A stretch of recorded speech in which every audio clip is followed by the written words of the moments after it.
My name is Sarah, and I'm 26 years old. I lost my parents in a tragic car accident when I was just a child, leaving me an orphan with no immediate family to care for me. I was placed in an orphanage, where I stayed for about 3 years before being adopted by a kind and generous couple. My adoptive parents were billionaires, and their decision to bring me into their family completely changed the course of my life. Despite their wealth, they were humble people who believed in doing good quietly, without drawing attention to themselves. They never made a big deal out of my adoption, wanting to ensure I felt like a natural part of their family. When I became an adult, I moved into my own place, while my adoptive parents decided to focus on expanding their business. They left for Europe to explore new opportunities. Around this time, I met Mark, who would later become my ex-husband. We first met in college, and from our very first conversation, I felt drawn to him. He was cheerful, caring, and easy to talk to, and it wasn't long before we started dating. Our relationship seemed perfect, but there was one significant obstacle. Mark's family didn't approve of me. I met them for the first time after Mark and I graduated from college. By then, we had been together for 4 years and were engaged. Mark had delayed introducing me to them until we both had stable jobs and could present ourselves as successful and independent. He explained that his family could be judgmental, particularly when it came to the people their children dated, and he wanted me to make the best possible impression. I was incredibly nervous about meeting them. The idea that they would judge me harshly, especially since they didn't even know I existed until we were engaged, made me uneasy. The night before the meeting, Mark and I talked about my concerns. "They're going to hate me," I said, voicing my fears. "They won't," Mark reassured me, his tone calm. "But they're going to be shocked when they find out we're engaged," I pointed out. "Maybe, but it won't be a big deal," he replied confidently. "Are you serious? You didn't want to introduce me to them earlier because you know how judgmental they are. Don't you think telling them we're engaged will just give them more reason to judge me?" "Even if they do judge, does it really matter what they think?" he asked, trying to ease my nerves. "It doesn't matter to me," I admitted, "but I'm worried about you. You've always seemed so concerned with what they think." "I promise it won't affect me at all, Sarah," Mark said firmly. "Okay, but do you think we should wait to tell them about the engagement? Maybe we could keep it a secret for a while and let them get to know me first. If that will make you feel better, we can do that." "I'm fine with whatever you decide," he assured me. "I think it's better to wait," I said. "I'll do whatever it takes to win them over." "You don't have to worry. I'll stand by you no matter what," Mark promised. The main reason I had been so anxious about meeting his parents was Mark's own reluctance to tell them about me. Every time I suggested he talk to them, he would get defensive, insisting they wouldn't approve. As I learned more about his family, it became clear why he felt that way. Mark's parents were incredibly wealthy and enjoyed a life of luxury. They expected their children to follow the same path and only approved of partners who were just as rich, or even wealthier. At that time, my life didn't align with the lofty standards Mark's parents seemed to have. I hadn't shared much with Mark about my background, especially regarding my adoptive family. I didn't see the need for them to know about my parents being billionaires, and honestly, by the time I realized how judgmental his family was, I felt it would only complicate things further. I naively believed that they could appreciate me for who I was, without considering money or status. Unfortunately, I was wrong. The meeting was set at an upscale restaurant. Mark held my hand tightly as we entered, trying to reassure me. I'd chosen to wear my engagement ring on a chain around my neck rather than on my finger, hoping to avoid any premature discussions about our engagement. But even before we reached the table, I could sense the tension. His parents, Abigail and Charles, were already visibly annoyed. Mark had warned me about their obsession with punctuality, and although we were only 2 minutes late, it was clear this had already left a bad impression. As we approached the table, they both gave me a once-over, their faces filled with thinly veiled disdain. After offering the briefest of greetings, they turned their attention to Mark, completely ignoring me. I felt like a child out of place at the adult table. As they chatted with Mark, acting as if I wasn't there, I did my best to stay composed, keeping my head down to avoid their icy gazes. Despite my efforts, my discomfort grew with each passing second. Finally, Mark broke the awkward silence, turning the conversation toward me. Mom, Dad, you can't just act like she's not here. This is Sarah, my wonderful girlfriend. I gave them the polite smile. Hello, it's a pleasure to meet you. Abigail's response was cold. Hi, she said curtly, her tone making it clear she didn't mean it. Charles studied me closely. So, Sarah, Mark tells us you met in college. That's impressive. How did you manage to attend such a prestigious institution? The tuition isn't cheap, and it's not easy to get in. Before I could answer, Mark jumped in, his tone protective.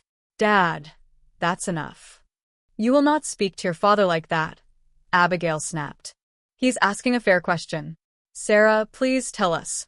How did you manage it? I forced myself to keep my composure. I earned a full scholarship, I explained. I'm very grateful for the opportunity. Not only did I get an excellent education, but I also got to meet Mark, which has been one of the best things in my life. Abigail smirked. Well, of course meeting Mark was the best thing for you. He's wealthy. That's exactly the kind of luck you need. And let's be honest, your looks aren't doing you any favors. I froze, shocked by her audacity. That's enough, Mark snapped, his voice trembling with anger. We're leaving. Let's go, Sarah. I stood up, too stunned to process what had just happened. The ride home was silent, Mark fuming behind the wheel while I stared blankly out the window. When we got home, he finally broke the silence to check on me. But the truth was, I didn't know how to feel. I was hurt, humiliated, and confused. I had done everything to make a good impression, dressed appropriately, stayed polite, and avoided ordering anything expensive. Yet none of that mattered. Abigail and Charles had judged me before I even spoke a word, dismissing me as unworthy of their son. After that disastrous dinner, Mark didn't speak to his parents for weeks. When they reached out, it wasn't to apologize, but to accuse us of being disrespectful for leaving the table. Mark ignored their messages at first, but about a month later, he finally responded to tell them that we were engaged. As expected, they weren't happy.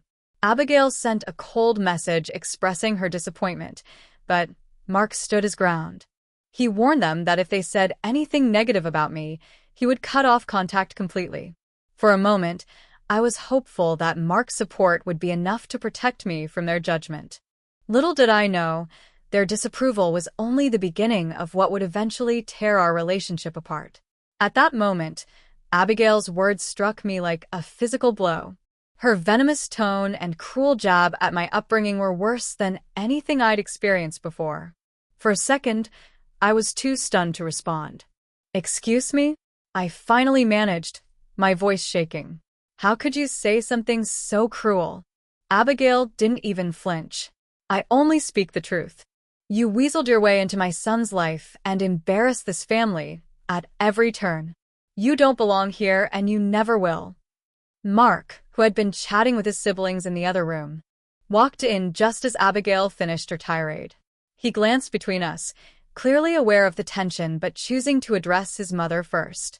Mom, what's going on here? He asked, his tone neutral. Your wife decided to crash a family dinner, Abigail replied, crossing her arms. I told her she's not welcome, but she refuses to leave. Mark, I said, desperate for him to stand up for me. She's saying I'm not part of your family, that I don't belong here. Mark sighed heavily, rubbing his temples. Mom, please don't start tonight. Don't start? She's the one who walked into my home, uninvited. You know as well as I do that she has no business being here. Instead of standing up for me, Mark turned to me and said, Sarah, maybe it's better if you leave. I'll bring you some dinner later, okay? I stared at him in disbelief. Are you serious right now? You're not going to say anything to her? Let's not make this a bigger deal than it already is, he replied, avoiding my eyes. I felt my chest tighten with anger and hurt. Without another word, I turned and walked out the door, feeling utterly humiliated. Mark didn't even follow me. The Uber ride home was a blur of tears and confusion. How had things come to this? The man who once promised to always stand by me now couldn't even defend me to his own mother. Abigail's words echoed in my mind, each one cutting deeper than the last. When Mark finally returned home that night, I was sitting on the couch, waiting for him. "How could you let her treat me like that?" I asked, my voice trembling. "I'm your wife, Mark. Don't I matter to you?" "Sarah, you know how my mom is," he said, sounding tired. "She's stubborn, and there's no changing her.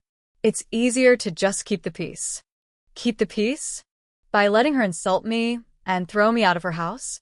That's not keeping the peace, Mark. That's abandoning me. Look, I'm sorry, okay? But you could have handled it differently too. Why do you always have to fight back? It just makes things worse. Fight back? Mark, I wasn't even fighting. I was defending myself because your mother said I don't belong in your family. And you just stood there. You let her. Mark didn't respond, and that silence said more than words ever could. He didn't have my back. Not now. Maybe not ever. That night, I made the painful decision to reevaluate everything. I loved Mark, but love couldn't be one-sided. If he couldn't stand up for me, if he couldn't see the damage his family was causing, then I wasn't sure our marriage could survive. I hesitated for a moment, unsure if I should burden them with my problems. But my parents had always been supportive, and I needed someone to talk to. "Mark's parents hate me," I finally said. "They've judged me since day one because of my background. And now Mark is different. He doesn't stand up for me anymore, and it feels like he's siding with them." My mom's expression softened with concern. "Oh, sweetheart. That sounds awful. You don't deserve to be treated like that. They've made me feel so small." I continued, my voice trembling.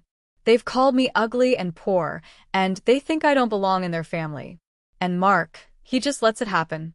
He even gave me money for an Uber when his mom told me to leave their house." My dad's face hardened. "That's unacceptable, Sarah. You're his wife. He should be protecting you, not letting anyone, especially his family, tear you down." "I don't know what to do," I admitted, tears welling up. "I love Mark, but I can't keep living like this. I feel like I'm losing myself just to try to fit into their world." My mom sighed. "Sweetie, love is supposed to lift you up, not tear you down. If Mark isn't willing to stand by you, then you need to think about what's best for you." "You've come so far, Sarah," my dad added. "You've built a life for yourself, and we're so proud of you. Don't let anyone make you feel like you're not enough, because you are." Their words struck a chord. For the first time in weeks, I felt a sense of clarity. I had spent so much time trying to win over Mark's parents and keep the peace in my marriage that I'd lost sight of my own worth. "I'll think about it," I said finally, wiping my tears. "Thanks for listening. Always, sweetheart," my mom said. "And remember, no matter what happens, we're here for you." After the call ended, I sat in silence, replaying their words in my mind. For the first time, I started to consider whether this marriage was truly what I wanted, or if I was holding on to something that no longer served me. Something needed to change, and this time, I was determined to put myself first. My dad handed an envelope to Mark, who looked confused but took it hesitantly. Inside was a letter from me, along with the divorce papers. As Mark read the letter, the color drained from his face. "What is this?" he asked, his voice shaking. "It's exactly what it looks like," my dad replied. "Sarah has decided she's had enough of this disrespect and mistreatment. These are the divorce papers. She wanted to give you the courtesy of delivering them in person." Abigail and Charles looked outraged. "How dare she?" Abigail exclaimed. "This is outrageous. Mark, you cannot let her get away with this." Mark looked stunned. "I don't understand. She didn't even talk to me about this." "Why would she?" My mom interjected, finally speaking up. "After the way you treated her, after you let your parents humiliate her time and again, why would she feel the need to discuss anything with you? Actions have consequences." "You think we're just going to let this slide?" Charles shot back. "Do you know who we are?" "And do you know who we are?" My dad countered, his tone cold. You've judged Sarah unfairly, insulted her, and made her life miserable simply because she didn't fit into your snobbish little world. Well, let me tell you something. Sarah is better than any of you. She wanted to be accepted for who she is, not for what her family could give. And if you had treated her with the respect she deserved, none of this would have happened. Abigail's face turned red with fury. Mark, say something. Are you really going to let her ruin everything?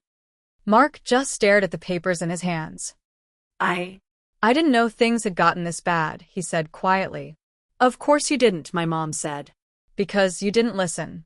You let your parents' shallow opinions guide your actions instead of standing by the woman you claim to love. My dad stood up, ready to leave. The divorce lawyer will be in touch. I hope this serves as a wake-up call for all of you. Sarah deserves better than this family has ever given her. With that, my parents walked out, leaving Mark and his family in stunned silence. Later that night, my mom called me to let me know how everything went. Sweetheart, you should have seen their faces, she said with a chuckle. Abigail looked like she'd swallowed a lemon. I laughed for the first time in weeks, feeling a weight lift off my shoulders. Thank you for standing up for me, Mom and Dad. You never have to thank us for that, my dad said. We'll always have your back. That night, I finally felt free.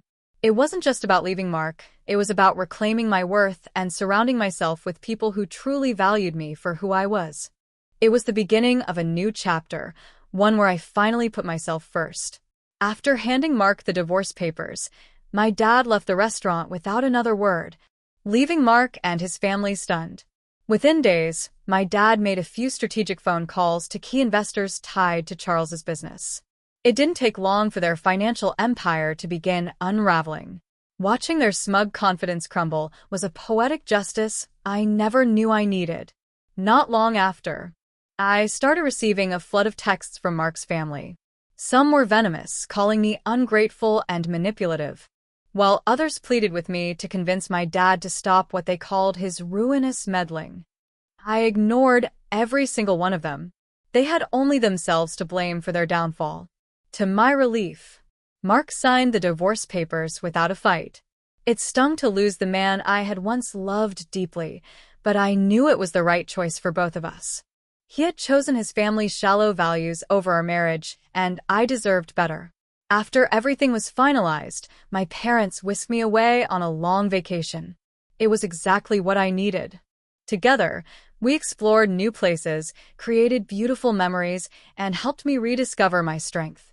For the first time in years, I felt free. Losing Mark was painful, but it taught me an invaluable lesson. Standing up for myself is not just necessary, it's empowering. I learned to prioritize my self-worth over the approval of others and to surround myself with people who truly value me. Looking ahead, I feel hopeful. I have my parents' unwavering love and support, and I'm excited to see what the future holds. This chapter of my life may have closed with heartbreak, but I know the next one will be filled with strength, growth, and happiness.